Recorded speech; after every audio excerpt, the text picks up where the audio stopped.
Hello, everyone. Lovely to see you here on Fair Dialogues, our bi-weekly edition, where we highlight some expert voices in the diversity, equity, people, culture, impact space, specifically in Europe. Today we have with us Marcelle. Hello, Marcelle. Hi, how are you? Very, very, very, very well, and happy to have you here. Happy to kind of sync. Where are you joining us from today? I'm joining you from just south of Paris. Amazing. I understand there is a wind warning for you too, for me in Barcelona as well. Yes, over 100-kilometer winds forecasted right now. I Yes. was just thinking, I think I told you a bit in the green room, like I read a report a long time ago around bias in names of hurricanes Mm, and storms. And then when we have the Katrina versus El Nino, something like that, the ones with female names are more ignored in a way for their severity, therefore the damages are higher. So that's an interesting piece of research. very much so, and very apropos for today. Exactly. Our audience today is here to listen to you, to grab a bit more of your wisdom, to check in hopefully with you after this episode.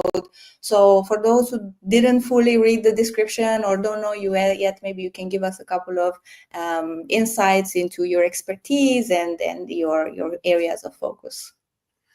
So thank you for that. So how do I say this? I wear many hats in what I do. My day job is the Chief Diversity, Equity, and Inclusion Officer for a leading business school here in France, so HEC Paris. I also do a lot of volunteer work with different communities, notably right now with the Women in Aerospace. So in the sort of space sector, we recently published a chapter that's going to be coming out in December.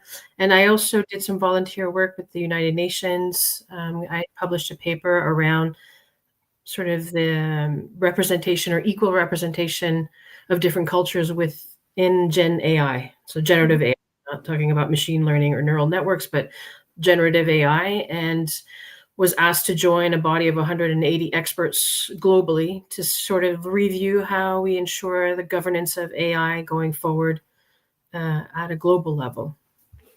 Very important to kind of have the not just the awareness that currently representation is not necessarily where it should be, but the impact that we're having. So I'm happy to see that you're involved in so many directions, which in a way you take a lot from those directions as well, and then Me for it too. in each sector. Your work at HEC Paris, what is it focusing on? So for those, because we have quite a lot of people who listen from a similar function, but maybe not academia. So I would be curious to start there. How does it compare? So in academia, we have different stakeholder groups, a little bit like a company, but the relationship is slightly different because we're in a very much focused learning environment and research.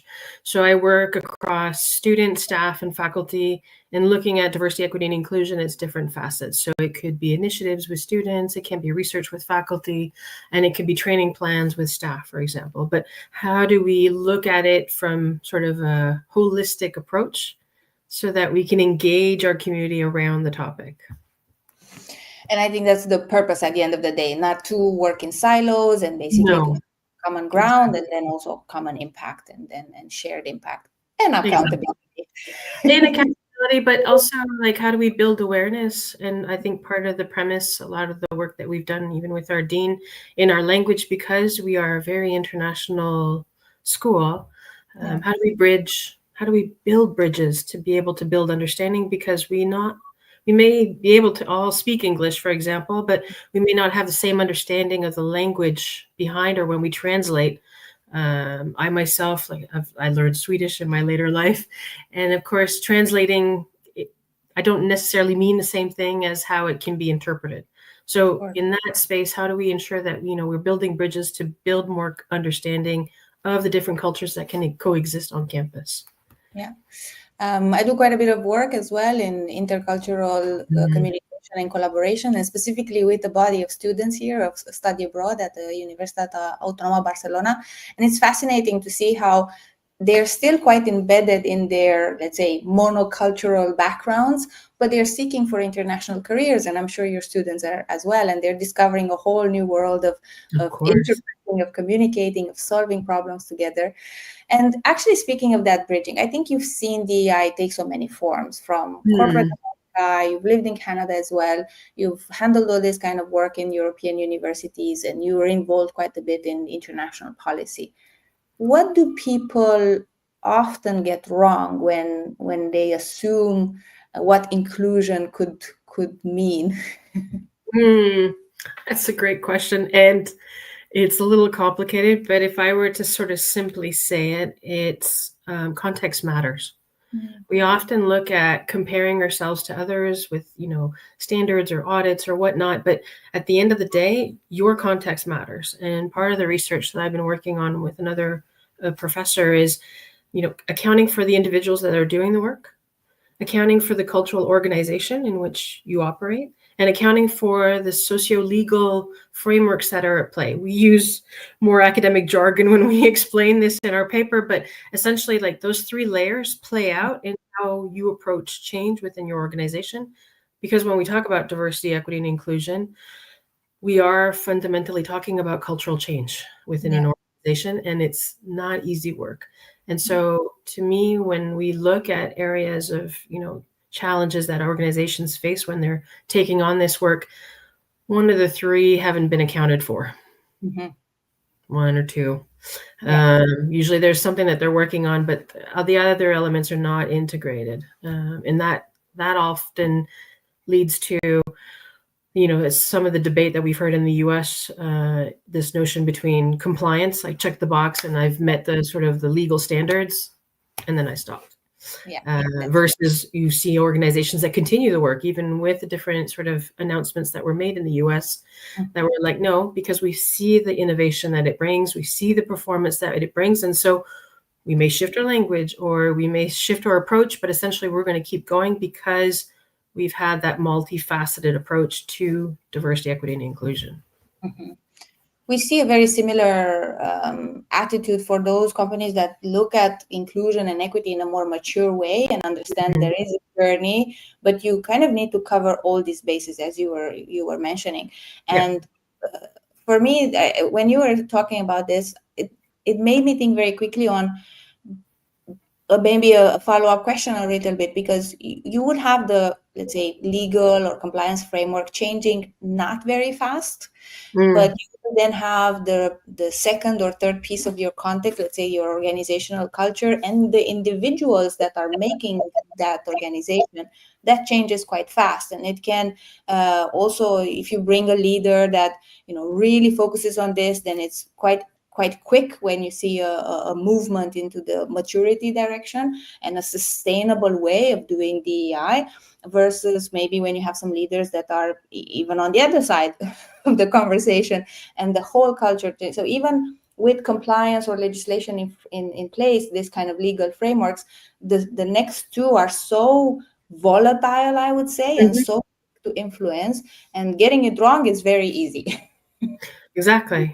Hence the reason it's so important to know those components, right?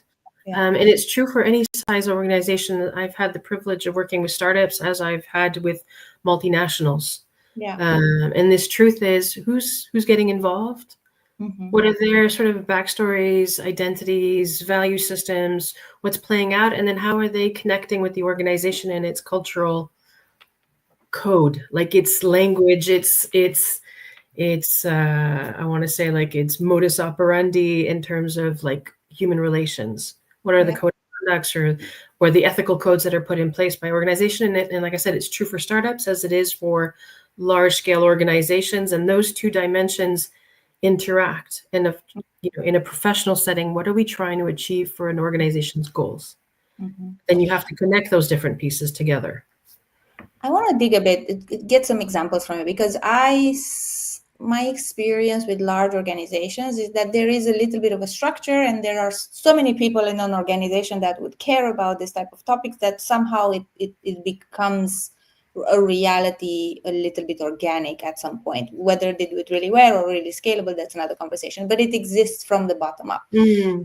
on the other hand, in startups, I don't see, and I also have a lot of feedback in a way from like, oh, we don't have time for this. We're living on scarcity. We don't know if we're going to exist next year. So the conversation is very different.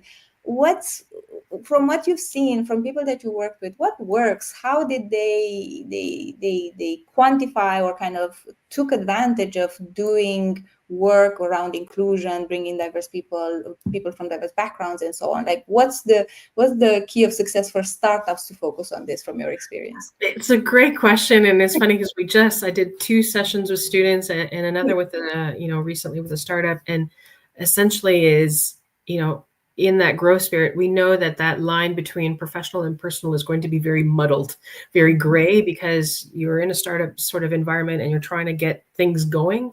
And so you'll work those crazy hours and work together in different environments and whatnot. But again, taking the time to just defining what are our rules of conduct together. Like, how do we ensure that we're listening to each other? How do we ensure that we understand each other? Because startups attract these massive, wonderful talents from all walks of life. And so how do I ensure that meshes, and so that the strength of those talents surpasses the number of individuals? Mm-hmm. And where I see success is when they just take that time out, even if it's half a day, 3 hours, to brainstorm. This is how we want to work together. And it's true, you see this in university settings with cohorts, for example, when universities encourage cohorts to spend time together before you start your programs. Like, how do we want to work together? When things go bad, what do we do? What are we going to accept? What do we don't accept? What are our, and it being able to hear everyone's voices. And then you roll and you go. And do you see that let's say they have this conversation, do they create a certain set of rituals to follow through? Do they create certain, as you say, maybe boundaries, pre-agreed? Like, what's happening after that conversation? What I see is humbly is like the equivalent of a charter. At a minimum, there's some kind of guiding charter. Even for our institution, we wrote a charter around community life and respect. What do we understand at our institution as being community life and respect? And we co-authored it with faculty, students, and staff. It took us a bit more time, but it needed to have that sort of tri-party look or views so that it represents everyone and it made sense for everyone, given the complexity of or like the backgrounds of our organization. And it's the same in startups that I see that are like, they know that they're taking off, that their growth potential is probably going to quadruple in the next year. How do I safeguard that we don't lose what's making us strong right now? And a simple charter sort of sets that tone, because it's something that we can all turn to, that we've all agreed on and work together.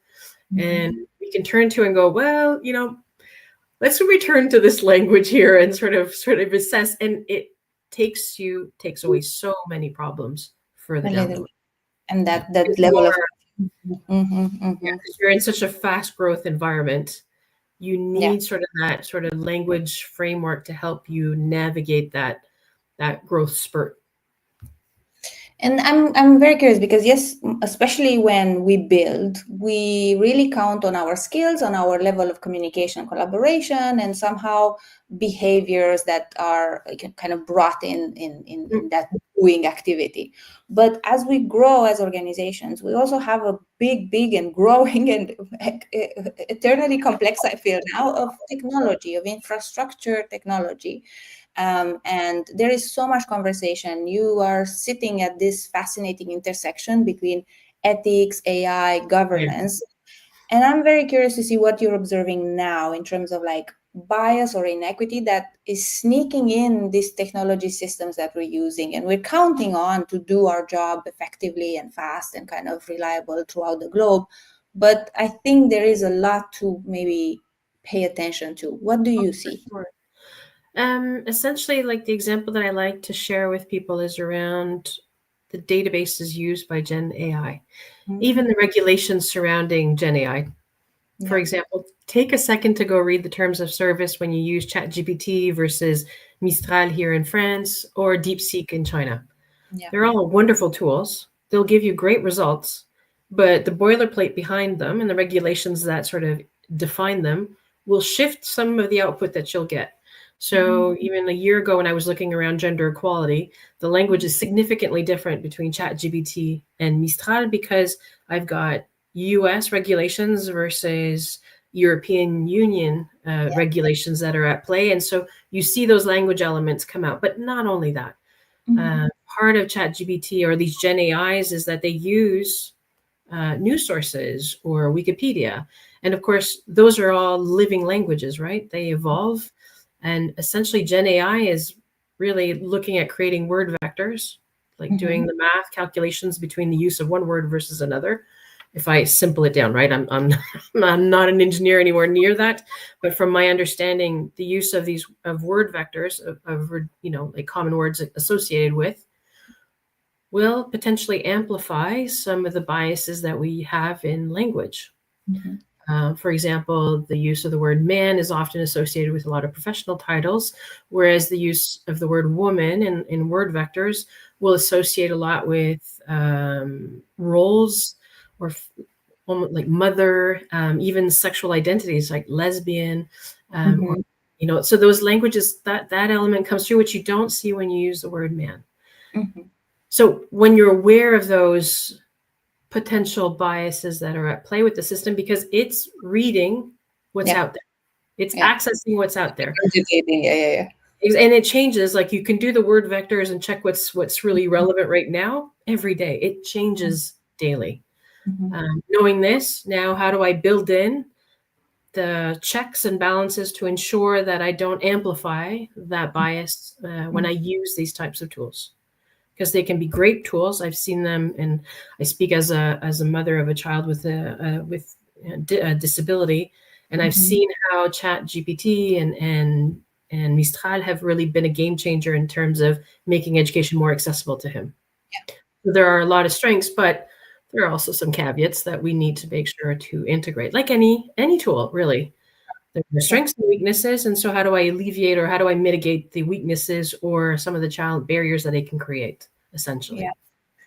There are starting to pop up some lawsuits against tools that have been using Gen AI or even very specific algorithmic choices.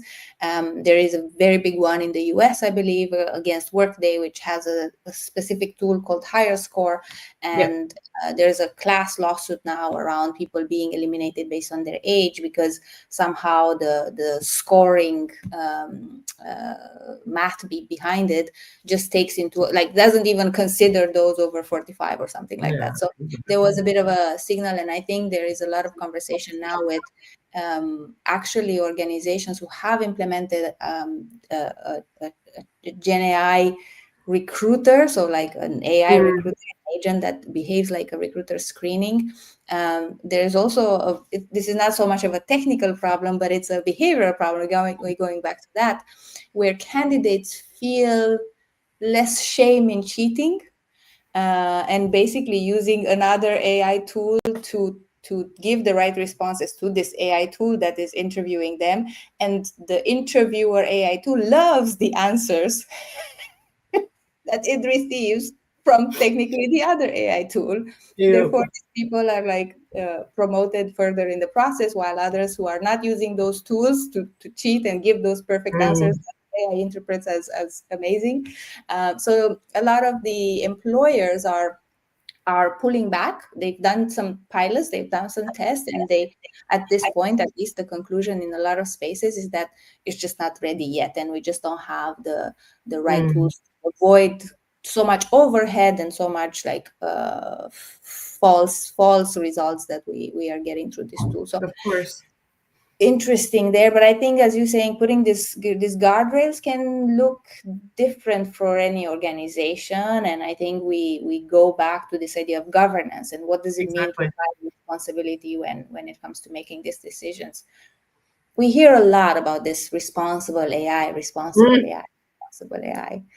What does responsibility look like when you're advising these governments or these multinationals? Is it data? Is it power? Is it empathy? What is it? All of the above, honestly.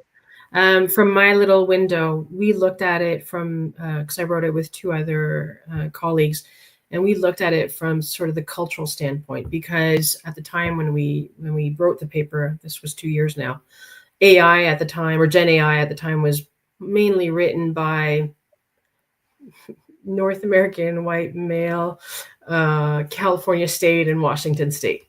Mm-hmm. I think it was up to 70% of that's where like the main elements, and not that that's a fault, that's the reality. So how do I ensure that there's more balance and representation between sort of what we would define as the global north versus the global south? And part of our pitch was effectively around different cultures that have a perspective, between prestige and dominance that is different from a North American perspective. How do we ensure that all those other elements are accounted for?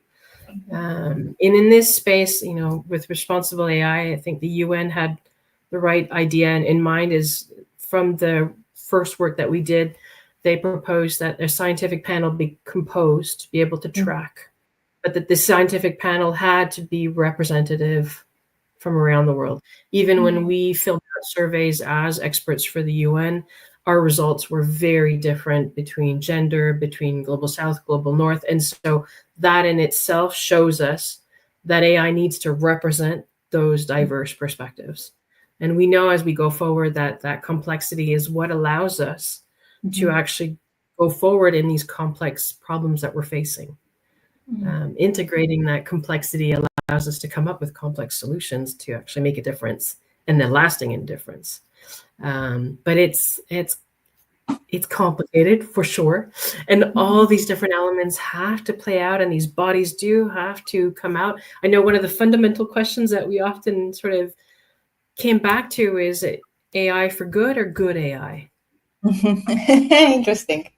Very simple, right? But very complex when you think about what it entails behind. And so, we struggle with this concept and these notions. So at the end of the day, for me, it was important that, and I've said this many times, I should be able to find myself in Gen AI. There should be some kind of representation, which today is not the case. It's still not the case. We know this.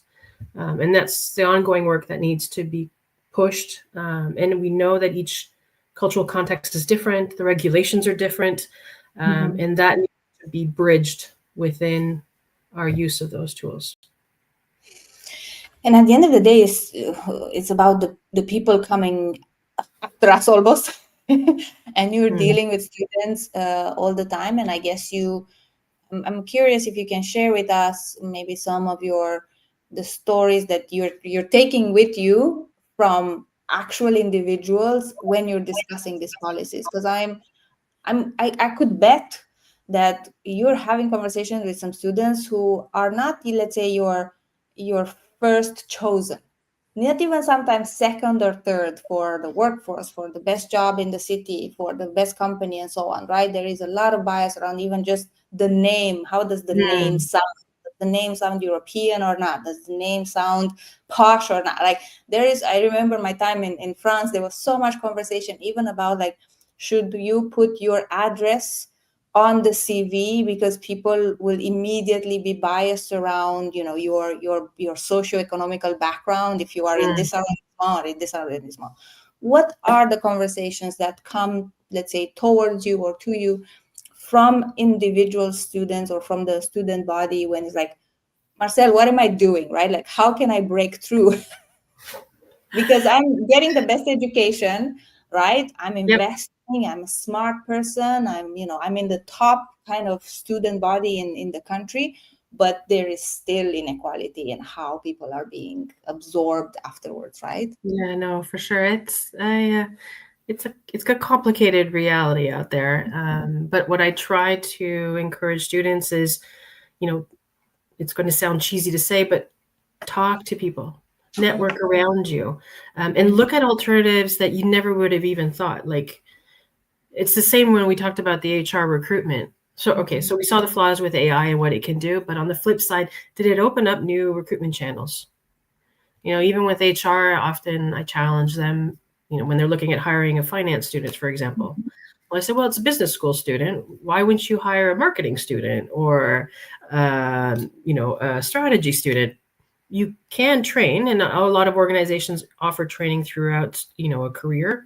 Yeah. And so, but they still have like the fundamentals are the same. You just need to maybe adapt on terms of training, and you may discover a whole other profile that you would have passed completely. And it's same for students. Like apply on things that maybe right now it doesn't seem that it 100% fits, but if it builds to something, and often what I share with students is, where do you project yourself 5 years down the road? Because in my humble opinion, we have like these 4 or 5 year chapters in our lives. And from there, what can help you build to that next chapter? So sometimes it's taking a sidestep or applying on something that you didn't think was going to be like the big aha, and it turns out to be that big aha.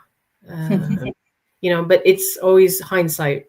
At the moment, students are like, oh no, I don't think so. This is not a great idea. And then they get into it and they're like, I had no idea. And this kind of opened up this whole other realm that I had no idea. It's the same with this, even the volunteer work. If there's a field that you're interested in, go volunteer, because it may open up a whole other segment that you didn't even think could be possible.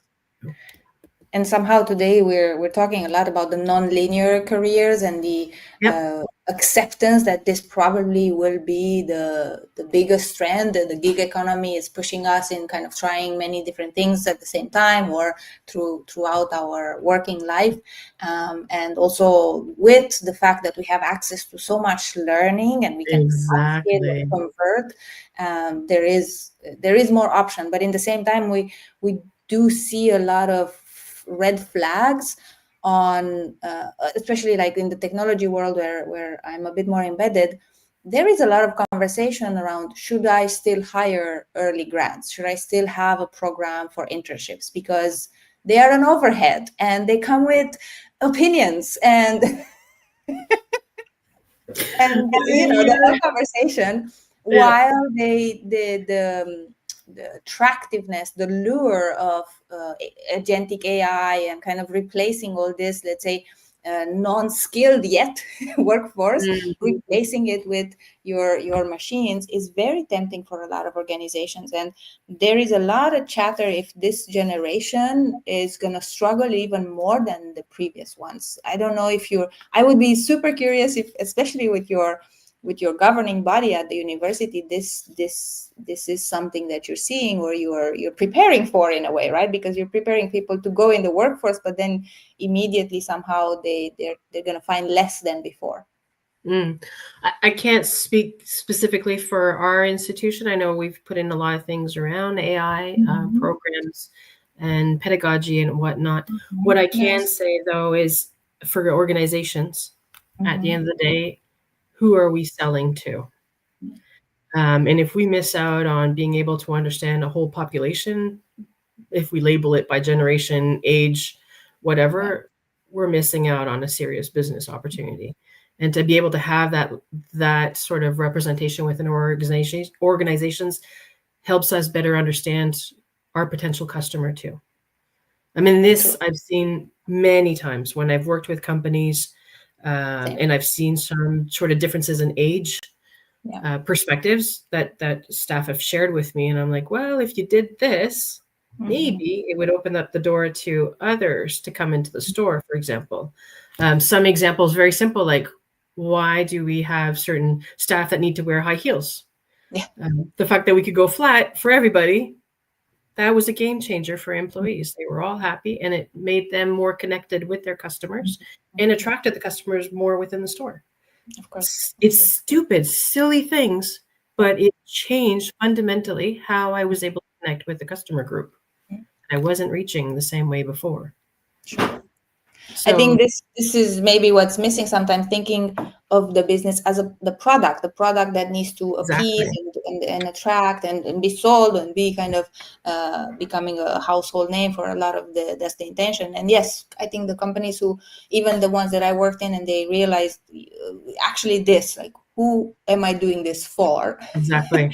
Then they're like, well, then I need to have them in the dialogue, in the conversation, in the analysis, in the feedback loop.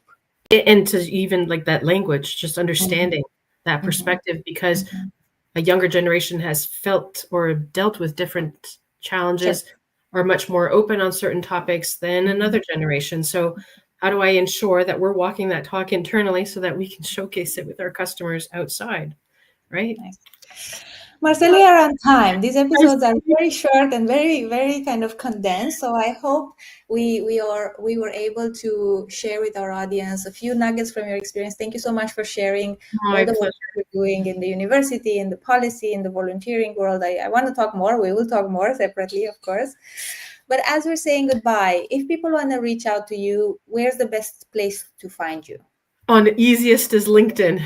Very easy. And I'm very, very happy to answer questions and jump on conversations with people, because as I shared with you, it's part of the work that we do is we walk the talk, and we like to listen, and we like to be able to interact to grow together. Amazing. And for us to cheer you on, what's the next big thing you're gonna, wrestle with and tackle? What should we kind of keep an eye on? Right now, I have to say I'm brainstorming a lot around the role of mentorship. We talked about integrating new people or our students, for example, but how does a successful mentorship program work for an organization or an industry?